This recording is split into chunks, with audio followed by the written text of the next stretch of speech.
বিশ্বনবী হযরত মুহাম্মদ সাল্লাল্লাহু আলাইহি ওয়াসাল্লামের জন্ম ও পৃথিবী থেকে বিদায়ের পূর্ণ স্মৃতিময় দিন 12ই রবিউল আওয়াল পালিত হচ্ছে দেশব্যাপী। এই উপলক্ষে রাজধানীতে কয়েকটি ইসলামী সংগঠনে জশ্নে জুলুস র্যালি, আলোচনা সভা ও দোয়া মাহফিলের আয়োজন করে। জশ্নে জুলুসে ইসলামী চিন্তাবিদরা বলেন, জুলুম, অত্যাচার ও নির্যাতন চিরতরে বন্ধ করতে নবীর শিক্ষা ও দ্বীনের পথে চলার বিকল্প নেই। রিপোর্ট করছেন হাসান জাবেদ।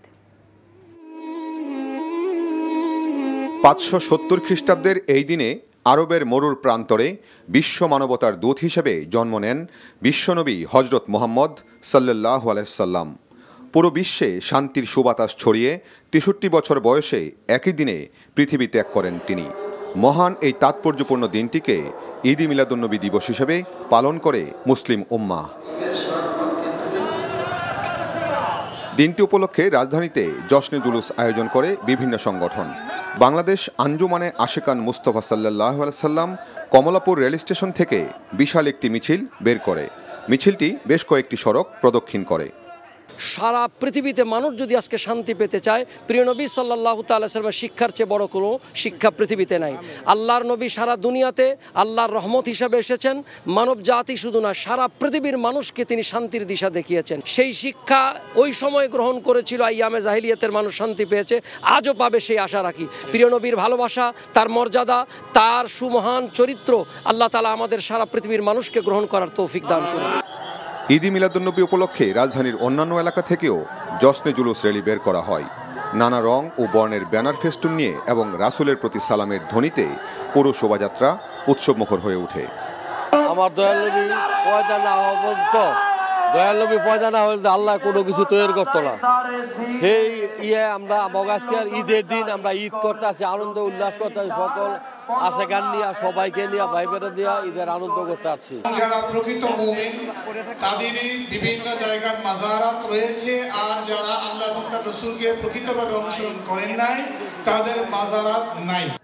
বক্তারা বলেন, মহানবী সাল্লাল্লাহু আলাইহি সাল্লামের জীবনাদর্শ অনুসরণ করে মানবতার কল্যাণই ঈদ ই মিলাদুন্নবীর শিক্ষা।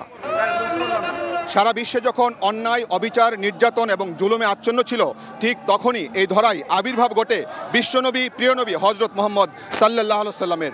তার আবির্ভাবের মধ্য দিয়েই এই বিশ্বে শান্তি এবং ন্যায় বিচার প্রতিষ্ঠিত হয়েছিল। তাই নবীর আদর্শে উজ্জীবিত হয়ে অনুসরণ করে যদি সামনে এগোনো যায়, তবেই সারা বিশ্ব থেকে সকল জুলুম, অত্যাচার, নির্যাতন সমূলে উৎপাটন হবে এবং সারা বিশ্বে শান্তি প্রতিষ্ঠিত হবে। Hasan Jabed, NTV news, Dhaka. 2009 সাল 2024 পর্যন্ত সময়ে পদোন্নতি বঞ্চিত অবসরপ্রাপ্ত কর্মকর্তাদের বিষয় খতিয়ে দেখতে সাবেক সচিব জাকির হোসেন খানকে প্রধান করে একটি বাছাই কমিটি গঠন করা হয়েছে। কমিটিতে আইন, স্বরাষ্ট্র, মন্ত্রিপরিষদ বিভাগ, অর্থ বিভাগ ও জনপ্রশাসন মন্ত্রণালয়ের প্রতিনিধি থাকবে। কমিটিকে 3 মাসের মধ্যে রিপোর্ট দিতে বলা হয়েছে। তারপর তাদের ক্ষতিপূরণ দেওয়া হবে বলে সচিবালয়ে ব্রিফিংয়ে জানান জনপ্রশাসন মন্ত্রণালয়ের সিনিয়র সচিব ডক্টর মোখলেসুর রহমান। বলেন, এরই মধ্যে 2500-এর বেশি আবেদন জমা পড়েছে। এই কমিটিকে সাচিপিক সহায়তা দেবে জনপ্রশাসন মন্ত্রণালয়। 2500 যে আমাদের দীর্ঘ 16 বছরে বঞ্চিত, ইনক্লুডিং মি, এদের নিয়ে কোন পিরিয়ড 2009 সাল থেকে 4 আগস্ট 2024 এই পিরিয়ডের মধ্যে যারা বঞ্চিত হয়েছেন নানানভাবে ইত্যাদি, তাদের বিষয়গুলি কেস টু কেস বিবেচনা করে সরকারকে সুপারিশ করবে কাকে কোন জায়গায় নেওয়া যায়। অরাজনৈতিক ব্যক্তি হিসেবে বাফুফের সভাপতি পদে তরফদার রুহুল আমিনকে সমর্থন দিচ্ছেন সাবেক তারকা ফুটবলাররা। এই সিদ্ধান্তকে ক্রীড়াঙ্গনে দলীয়করণ মুক্ত করার প্রথম ধাপ হিসেবে উল্লেখ করেছেন তারা। অন্যদিকে কাজী সালাউদ্দিনের নির্বাচনে না যাওয়ার সিদ্ধান্তকে ইতিবাচক হিসেবে দেখছেন সংশ্লিষ্টরা। রিপোর্ট কুশল ইয়াসিরের। 2016 বাফুফে নির্বাচনে কাজী মোহাম্মদ সালাউদ্দিনের প্যানেলের প্রধান সমন্বয়ক ছিলেন তরফদার রুহুল আমিন। 2020 সালে সালাউদ্দিনের বিপক্ষেই নির্বাচনের ঘোষণাও দেন, যদিও শেষ পর্যন্ত ছিলেন না ভোটের মাঠে। 26 অক্টোবর হতে চলা নির্বাচনে প্রতিদ্বন্দ্বিতা করছেন না সালাউদ্দিন। এমন সিদ্ধান্তের একদিন পরই সভাপতি পদে নির্বাচনের সিদ্ধান্ত নিলেন রুহুল আমিন। ক্লাবগুলোর পক্ষ থেকে সম্প্রতি বাফুফে সহ ফেডারেশনগুলোতে দলীয়করণ মুক্ত করার দাবি ওঠে। ক্রীড়াঙ্গনে রাজনীতিকরণ মুক্ত করতে প্রথম ধাপ হিসেবে রুহুল আমিনকে সমর্থন দেয়া হচ্ছে বলে জানান তারকা ফুটবলাররা। রুহুল আমিন তরফদার সাহেব তিনি একজন দলমতের ঊর্ধ্বে গিয়ে তিনি বাংলাদেশের ফুটবলের জন্য নিবেদিত হয়ে কাজ করবেন এবং বাংলাদেশের ফুটবলের যে প্রত্যাশা যে আমরা গ্রাসরুট লেভেল থেকে শুরু করতে চাই, এটা গত 20 বছর ধরে আমরা নিজেরাই বলে আসছি। যখন আমি খেলেছি তখন থেকে বলছি, আবার এখনও বলেছি খেলা ছাড়ার পরে, কিন্তু সেই শুরুটা এখন পর্যন্ত হয়নি। তো সেই শুরুটা আমরা চাই। উনি একজন বিজ্ঞ মানুষ এবং ফুটবল প্রেমী মানুষ এবং তার ভিশন খুব ক্লিয়ার। আমি তার সাথে কাজ করেছি চট্টগ্রাম আবাহনীতে। প্রথম যখন Sheikh Kamal gold cup champion হয়েছে তখন আমি কোচ ছিলাম, উনি জাস্ট আমার উপরের মানুষটা ছিল। তার থেকে যা বলেছে তা করেছে এবং চ্যাম্পিয়নও হয়েছে। সো তার মানসিকতা খুব স্ট্রং এবং ভিশনারি। এদিকে সালাউদ্দিনের বিদায়কে স্বাগত জানিয়েছেন ফুটবল সংশ্লিষ্টরা। আমরা তো প্রাপ্তি অপ্রাপ্তি দেখেছি, ভালো মন্দ দেখেছি। সেই পদক্ষেপগুলো যদি নেওয়া হয়নি, নতুন কমিটি আর যদি আসে তাদেরকে আমি বলবো তাদেরকে দিক নির্দেশনা দিব, এটা দিব যে একটা আমাদের সার্বিক বাংলাদেশ ফুটবলের অবকাঠামোকে ঠিক করা। পরিবর্তন আসুক, সবাই চাচ্ছে যেহেতু পরিবর্তন, বাট সেই পরিবর্তনটা যেন ফুটবলের হয়। বদলে যাওয়া বাংলাদেশে এগিয়ে যাবে ফুটবল, এমনটাই ভাবনা সবার। Kushal Yasir, NTV news, Dhaka. BNP মহাসচিব মির্জা ফখরুল ইসলাম আলমগীর বলেছেন, অন্তর্বর্তীকালীন সরকার অনির্দিষ্টকালের জন্য ক্ষমতায় থাকলে জনগণ মেনে নেবে না। জেএসটি আয়োজিত আলোচনা সভায় তিনি বলেন, সরকারের থেকে নতুন দল গঠন করা হলে তারা নিরপেক্ষতা হারাবে। নির্বাচিত সংসদই সংবিধান সংশোধন কিংবা পরিবর্তনের বিষয়ে সিদ্ধান্ত নেবে বলেও মন্তব্য করেন তিনি। ইমরুল আহসানের রিপোর্ট। জাতীয় সমাজতান্ত্রিক দল জেএসডি আয়োজিত আলোচনা সভায় বক্তারা বলেন, সংস্কার ছাড়া নির্বাচনের পথে হাঁটলে ছাত্র জনতার গণ অভ্যুত্থান ব্যর্থ হবে। সংস্কার ছাড়া নির্বাচন করে যে এই জাতির কোনো লাভ, এই রক্তের সাথে বিশ্বাসঘাতকতা করা। বিএনপির মহাসচিব বলেন, সংস্কার সবাই চায়, তবে তার টেকসই করতে হলে জনগণের অংশগ্রহণ জরুরি। শুধু একটা সুষ্ঠু আবার নির্বাচন করতে গেলে ন্যূনতম যে পরিবর্তনগুলো দরকার, ব্যবস্থাটা দরকার, সেটা নিতে হবে। অর্থাৎ নির্বাচন কমিশনের যে পরিবর্তন সংস্কার করা দরকার সেটা করতে হবে, প্রশাসনিক কাঠামোর যেটা পরিবর্তন এবং সংস্কার করা দরকার সেটা করতে হবে, একই সঙ্গে জুডিশিয়ারিতে যেটা করা দরকার সেই ব্যবস্থাগুলো করতে হবে। মৌলিক যে পরিবর্তন আসবে সেই পরিবর্তনগুলো নির্বাচনের পরেই যারা নির্বাচিত হবেন তারা সিদ্ধান্ত নেবেন যে কোন পরিবর্তনগুলো দরকার। এটা কি আপনার শুধু পরিবর্তনের দরকার না, আবার নতুন করে লিখতে হবে? অনেকেই প্রশ্ন নিয়ে আসছেন আজকে, নতুন করে লিখতে হবে নাকি একেবারেই বাতিল করে দিয়ে নতুন সংবিধান আনতে হবে, সেটা সেই পার্লামেন্টই সিদ্ধান্ত নেবে বলে আমরা বিশ্বাস করি। প্রশাসন থেকে ফেসিবাদের দোসরদের সরানোর দাবি জানান তিনি। নতুন দল গঠন এবং অন্তর্বর্তীকালীন সরকারের মেয়াদ নিয়ে বিভিন্ন মহলের বক্তব্য প্রসঙ্গে দলের অবস্থানও পরিষ্কার করেন বিএনপির মহাসচিব। যারা দায়িত্ব পেয়েছেন, এই সরকার যাদেরকে দায়িত্ব দিয়েছে, তাদের মধ্যেই অনেকে যখন বলেন যে নতুন দল তৈরি করতে হবে, তখন বিস্মিত না হয়ে পারা যায় না। এই এখতিয়ার ওনাকে কে দিয়েছে? উনি এই দায়িত্ব পেলেন কোথায় যে তিনি বলবেন যে নতুন দল তৈরি করতে হবে? তাহলে আমরা কি করে জনগণ ভাববে যে এরা নিরপেক্ষভাবে কাজ করছে? দ্বিতীয়ত দেখবেন, বেশ কিছু সংগঠন, বেশ কিছু গোষ্ঠী তারা ইতিমধ্যে কাজ শুরু করেছেন যে এই অন্তর্বর্তীকালীন সরকারকে অনির্দিষ্টকালের জন্য রাখা হবে। তারা একেবারেই পরিবর্তন করে দেবে, সমস্ত সংস্কার তারাই করে দেবে। তাহলে জনগণের তো দরকার নেই, পার্লামেন্টের দরকার নেই, কিন্তু জনগণ এটা কোনোদিনই মেনে নেবে না। বিএনপি নেতাকর্মীদের বিরুদ্ধে দায়ের করা 1.5 লাখ মামলা প্রত্যাহারের দাবিও জানান মির্জা ফখরুল। Imrul Ahsan, NTV news, Dhaka. জামায়াত ক্ষমতায় গেলে কল্যাণ রাষ্ট্র হবে উল্লেখ করে বাংলাদেশ জামায়াতে ইসলামীর নায়েবে আমির ডক্টর আব্দুল্লাহ মোহাম্মদ তাহের বলেছেন, জামায়াত কখনো ক্ষমতায় এলে কাউকে জোর করে পর্দা করাবে না। সকালে রাজধানীর শেখ ফজিলাতুন্নেসা মিলনায়তনে চিকিৎসক সমাবেশে জামায়াতে ইসলামীর নায়েবে আমির একথা বলেন। তিনি বলেন, ছাত্র জনতার হাত ধরে যে বিজয় তা এখনো বিপ্লবের পর্যায়ে পৌঁছেনি। তিনি আরও বলেন, জামায়াত সম্পর্কে সমাজে ভুল ধারণা দেওয়া হয়েছে। ছাত্র জনতার আশা আকাঙ্ক্ষা অনুসারেই আগামী রাষ্ট্র বিনির্মাণ হবে। ডাক্তার আব্দুল্লাহ মোহাম্মদ তাহের বলেন, জামাত ক্ষমতায় গেলে প্রধান কাজ হবে দুর্নীতি সমূলে উৎপাটন করা। 47-এর স্বাধীনতা আমাদেরকে পরিপূর্ণ স্বাধীন করেনি,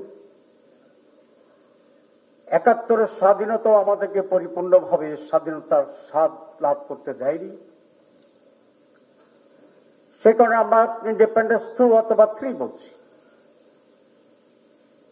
কিন্তু এই স্বাধীনতাটাও একটি কাঙ্ক্ষিত পর্যায়ে বাংলাদেশকে কতদূর নিয়ে যাবে সেটি দেখার জন্য আমাদেরকে অপেক্ষা করতে হবে।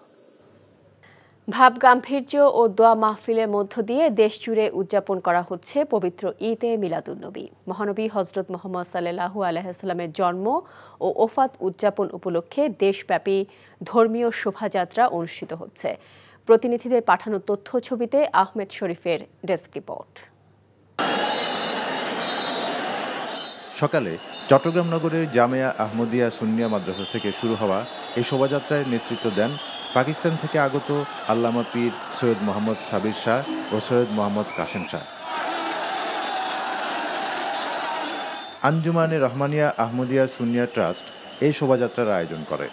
এ সময় দেশের বিভিন্ন অঞ্চল থেকে হাজার হাজার ধর্মপ্রাণ মানুষ অংশ নিয়েছে এই আনন্দ শোভাযাত্রায়। নগরের জামিয়া সুন্নিয়া মাদ্রাসার খানকা থেকে সকালে শুরু হয় বৃহত্তম এই শোভাযাত্রা। हजरत मोहम्मद मुस्तफ़ा सल्लल्लाहु अलैहि वसल्लम ने दुनिया में तशरीफ़ लाकर हमें एक सिविलाइज इंसान बनाया, हमें अल्लाह ताला की मारिफत दिलाई, अल्लाह ताला की पहचान हुई।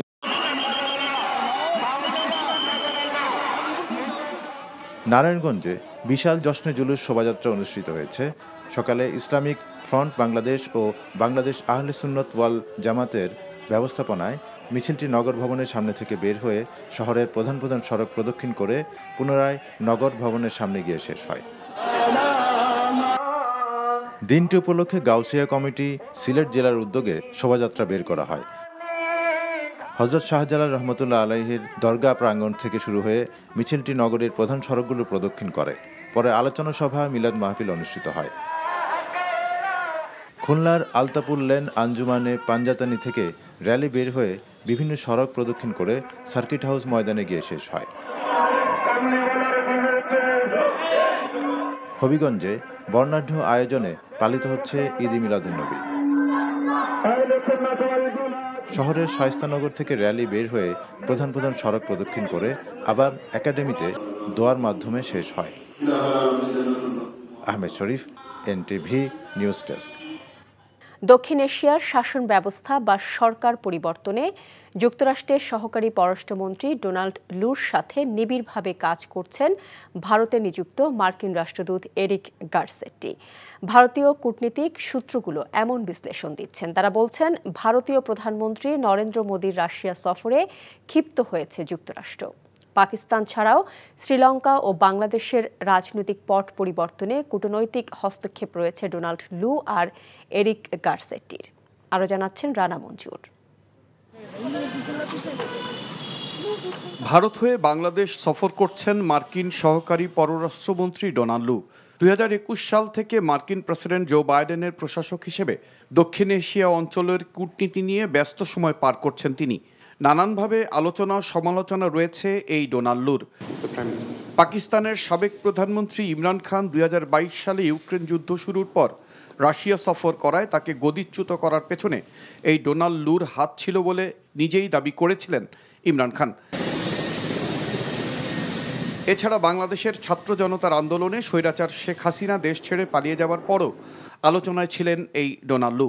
এসব নিয়ে the Sunday Guardian Eric Garcetti hosts regime change expert Donald Lu শীর্ষক এক প্রতিবেদন প্রকাশ করেছে। রিপোর্টে বলা হয়, জুলাই মাসে ভারতীয় প্রধানমন্ত্রী নরেন্দ্র মোদী মস্কো সফর করায় ক্ষিপ্ত হয়েছিল যুক্তরাষ্ট্র, যার ফলশ্রুতিতে পশ্চিমাদের তীব্র চাপের মুখে রয়েছে মোদীর সরকার। রিপোর্টে ভারতে কর্মরত মার্কিন রাষ্ট্রদূত এরিক গারসেট্টিকেও চীনের গোয়েন্দা হিসেবে আখ্যা দেওয়া হয়েছে। ভারত থেকে এরিক গারসেট্টিকে দিল্লি 8 সেপ্টেম্বর প্রত্যাহার চেয়ে দাবি তুলেছে বলেও জানিয়েছে তারা। বলেছে, চীনের সাথে গারসেট্টির অবৈধ অর্থ লেনদেনের মতো গুরুতর অভিযোগও রয়েছে। Symbolism and the timing of Prime Minister Modi's trip to Moscow.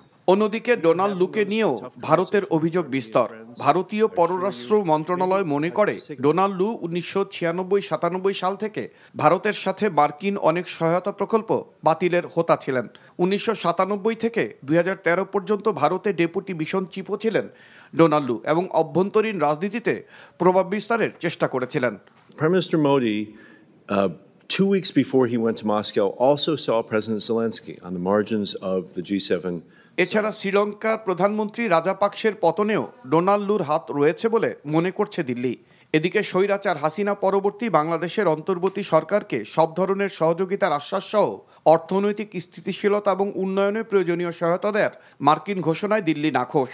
দিল্লির মতে হাসিনা সরকার পরিবর্তনের পর বাংলাদেশের সাম্প্রদায়িক সম্প্রীতি আর পশ্চিমবঙ্গের বিশৃঙ্খলাকে গুরুত্ব দেননি ডোনাল্ড লু।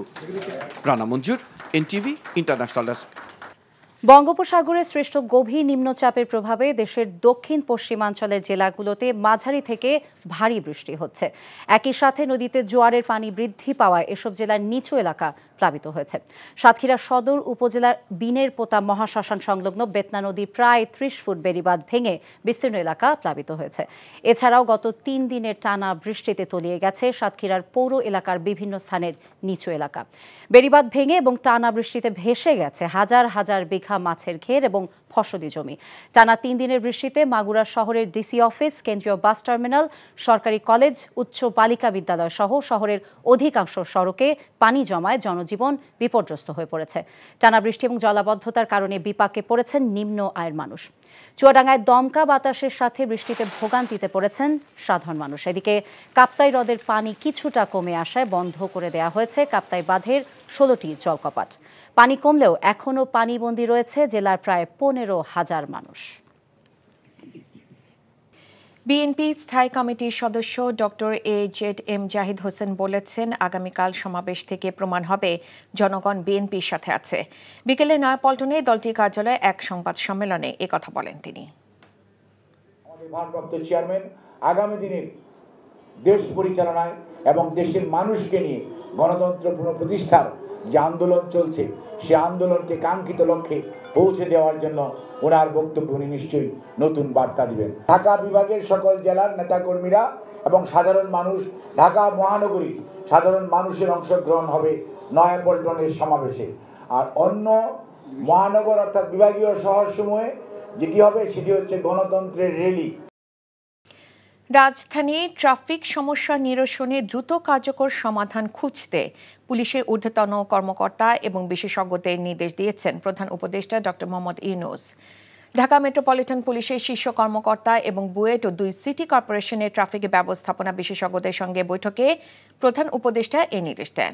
ঢাকায় রাষ্ট্রীয় অতিথি ভবন যমুনায় এক বৈঠকে তিনি বলেন, রাজধানীর যানজট কমাতে হবে, অবিলম্বে এর সমাধান খুঁজে বের করতে হবে। আলোচনায় বুয়েটের পরিবহন ও ট্রাফিক সিস্টেম বিশেষজ্ঞ অধ্যাপক মোয়াজ্জেম হোসেন বলেন, শুধু ঢাকা শহরে যানজটে প্রতি বছর দেশের অন্তত 40,000 কোটি টাকা লোকসান হয়। ডিএমপির অতিরিক্ত কমিশনার নাজমুল হাসান জানান, সম্প্রতি ঢাকায় ট্রাফিক পুলিশে বাড়ানোয় পরিস্থিতির উন্নতি হয়েছে। রাজনৈতিক ও আমলাতান্ত্রিক চাপের ঊর্ধ্বে আনা গেলে দুর্নীতি দমন কমিশন দুদকে নখদন্তহীন পরিচয় ঘোচানো সম্ভব বলে মনে করেন এই খাতের সংস্কারে গঠিত কমিশনের প্রধান ডক্টর ইফতেখারুজ্জামান। এনটিভিকে দেয়া একান্ত সাক্ষাৎকারে এই কথা বলেন তিনি। ক্ষমতার পালা বদলের পর দুদকের কাজে গতি বেড়েছে, তবে যথাযথ হচ্ছে না বলেও মনে করেন টিআইবি নির্বাহী পরিচালক। রাষ্ট্র কাঠামোয় প্রয়োজনীয় সংস্কার করার পরই নির্বাচন দেওয়া উচিত বলেও মত তার। রিপোর্ট করছেন রকনউদ্দিন। রাষ্ট্র সংস্কারের অংশ হিসেবে অন্তর্বর্তী সরকার 6টি কমিশন গঠন করেছে। তার মধ্যে দুর্নীতি দমন সংস্কার কমিশনের প্রধানের দায়িত্ব দেওয়া হয়েছে দুর্নীতি বিরোধী আন্তর্জাতিক সংস্থা ট্রান্সপারেন্সি ইন্টারন্যাশনাল বাংলাদেশ টিআইবির নির্বাহী পরিচালক ডক্টর ইফতেখারুজ্জামানকে। এনটিভিকে দেয়া একান্ত সাক্ষাৎকারে তিনি জানান, পুরো কমিশন গঠন হবার পরই শুরু হবে কার্যক্রম। বলেন, কিছু আইন ও নীতির পরিবর্তন করতে হবে। যতদিন পর্যন্ত না আমাদের রাজনীতি এবং আমলাতন্ত্রে প্রত্যাশিত সংস্কার না হয়, তাহলে কিন্তু আমাদের যে দুদক সংস্কারের যে পরিকল্পনা সেটি দুদকের জায়গায় হবে কিছুটা, কিন্তু আমরা বাস্তব সুফল পাবো না। ক্ষমতার পট পরিবর্তনে দুদকের কার্যক্রমে কোনো পরিবর্তন চোখে পড়ছে কিনা এমন প্রশ্নের জবাবে ডক্টর ইফতেখারুজ্জামান বলেন, বর্তমানেও নিজেদের অক্ষমতারই প্রমাণ দিচ্ছে তারা। যাদের সম্পর্কে দুদকের কাছে দীর্ঘদিনের পুঞ্জীবিত তথ্য অভিযোগ ছিল, যেই পট পরিবর্তন হলো, সরকারের পতন হলো কর্তৃত্ববাদী সরকারে, তখন তারা এক ধরনের লম্ফঝম্প শুরু করলো যে আমরা তাদেরকে এখন প্রায় 300-র মতো মানুষের বিরুদ্ধে ক্ষমতা ধর ব্যক্তিদের বিরুদ্ধে তারা প্রক্রিয়া শুরু করেছে। একইভাবে তারা যেটা করেছেন সেটা হলো যে যাদের বিরুদ্ধে দুদকেরই নিজের কার্যক্রমের মাধ্যমে দুর্নীতির অভিযুক্ত করে অনুসন্ধান তদন্ত শুরু করে সুনির্দিষ্ট মামলা পর্যন্ত করা হয়েছে, সেই মামলাগুলো বা সেই প্রক্রিয়াগুলো একেবারে সামারিলি তারা উজ্জ্ব করে ফেললো বা শেষ করে বলে তুলে নিল। এর মাধ্যমে দুদকের যে নিজস্ব প্রতিষ্ঠান হিসেবে আস্থা সংকটের অন্যতম কারণটি তারা কিন্তু নিজেরা স্বীকার করে নিলেন। দুর্নীতি দমন কমিশন সংস্কারে প্রস্তাবনা দেবার আগে গণ অভ্যুত্থানের সাথে সংশ্লিষ্ট ছাত্র জনতা ও অংশীজনদের সাথে আলোচনা করা হবে বলেও জানান টিআইবি প্রধান। উদাহরণ তুলে ধরে বলেন, কঠিন হলেও বিদেশে পাচার হওয়া অর্থ ফেরত আনা অসম্ভব নয়। সিঙ্গাপুর থেকে যে অর্থ ফেরত এসেছিল সেটা কিন্তু উচ্চ পর্যায়ের একজন ব্যক্তি ছিল, সেই ক্ষেত্রে যে প্রক্রিয়া হয়েছিল সেই রোড ম্যাপটা কিন্তু দুদকের কাছে আছে বা সংশ্লিষ্ট প্রতিষ্ঠানগুলো আছে, সেগুলো পালিত হয় না, সেগুলো অনুসরণ করা হয় না। এই মুহূর্তে যেটা বলতে পারি যে যেমন বিএফআইউ, জাতীয় রাজস্ব বোর্ড, আমাদের পুলিশের সিআইডি, আমাদের অ্যাটর্নি জেনারেলস অফিস, এই সংস্থাগুলো কিন্তু তাদের নিজস্ব অবস্থান থেকে তৎপরতার সাথে কাজ করার কথা নিরপেক্ষভাবে সেই যেই সক্ষমতাটা তাদের কাছ থেকে কেড়ে নেওয়া হয়েছে বা তারা সেটাকে কেড়ে নিতে দিয়েছেন।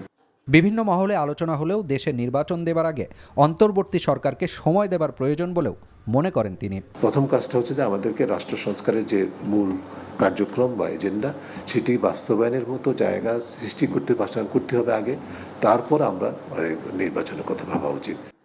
রকনউদ্দিন, এনটিভি নিউজ, ঢাকা। ছাত্র জনতার আন্দোলনে মিরপুরে সিয়াম সর্দার হত্যা মামলায় সাবেক সংস্কৃতি মন্ত্রী আসাদুজ্জামান নূর ও সাবেক বিমান প্রতিমন্ত্রী মাহবুব আলীকে রিমান্ড না চাওয়ায় কারাগারে পাঠানোর নির্দেশ দিয়েছে আদালত। এদিকে ময়মনসিংহ সীমান্ত হয়ে ভারতে পালিয়ে যাবার পথে সাংবাদিক মোজাম্মেল বাবু ও শ্যামল দত্ত সহ 4 জনকে আটক করেছে পুলিশ। তাদের ঢাকায় আনা হচ্ছে। আবির আহমেদের রিপোর্ট। অবৈধভাবে ভারত পালিয়ে যাওয়ার উদ্দেশ্যে একটি প্রাইভেট কারের ময়মনসিংহের ধোবাউড়া সীমান্তে অবস্থান নেন 71 টিভির সিও মোজাম্মেল বাবু ও ভোরের কাগজের সম্পাদক শ্যামল দত্ত। খবর পেয়ে রোববার রাতে তাদের আটক করে স্থানীয়রা, পরে পুলিশে সোপর্দ করা হয়। পরে ঢাকা থেকে যাওয়া আইনশৃঙ্খলা বাহিনীর সদস্যদের হাতে সাংবাদিক মোজাম্মেল বাবু ও শ্যামল দত্তকে তুলে দেয় ধোবাউড়া থানা পুলিশ। এর আগে আগস্টে আখাউড়া সীমান্ত থেকে শ্যামল দত্তকে ফেরত পাঠানো হয়েছিল। এদিকে রোববার রাতে আটক সাবেক সংস্কৃতি মন্ত্রী আসাদুজ্জামান নূর ও বিমান প্রতিমন্ত্রী মাহবুব আলীকে মিরপুর থানার একটি হত্যা মামলায় গ্রেপ্তার দেখিয়ে সোমবার কারাগারে পাঠিয়েছে আদালত। বাদীপক্ষের আইনজীবীর দাবি, দেশের নিজস্ব সংস্কৃতিকে ধ্বংসের পেছনে ভূমিকা ছিল আসাদুজ্জামান নূরের, আর মাহবুব আলী প্রতিমন্ত্রীর দায়িত্ব পালনকালে নানা দুর্নীতির সঙ্গে জড়িত ছিলেন। রাজশাহী বিশ্ববিদ্যালয়ের একজন ছাত্র সহ 3 জন লোককে সে ক্রস ফায়ারের মাধ্যমে সে হত্যা করিয়েছে এই আসাদুজ্জামান নূর। মাহবুব আলী যখন বিমান মন্ত্রী ছিল তখন যে বিমান কেনার নামে হাজার হাজার কোটি টাকা সে লুটপাট করেছে। তবে আসামি পক্ষের আইনজীবীদের দাবি, জুলাই হত্যাকাণ্ডের সঙ্গে তারা জড়িত নন। তিনি অপরাধের সাথে কোনোভাবে সংযুক্ত না এবং কোনো প্রাইমা ফেসি কেস এখানে এস্টাবলিশড হয় নাই, কোনো এক্সিকিউটর এখানে শনাক্ত করা হয় নাই, তাদের স্টেটমেন্টে এগুলো উঠে আসে নাই। সুতরাং তিনি এই মামলায় কোনো স্পেসিফিকভাবে এলিগেটেড না।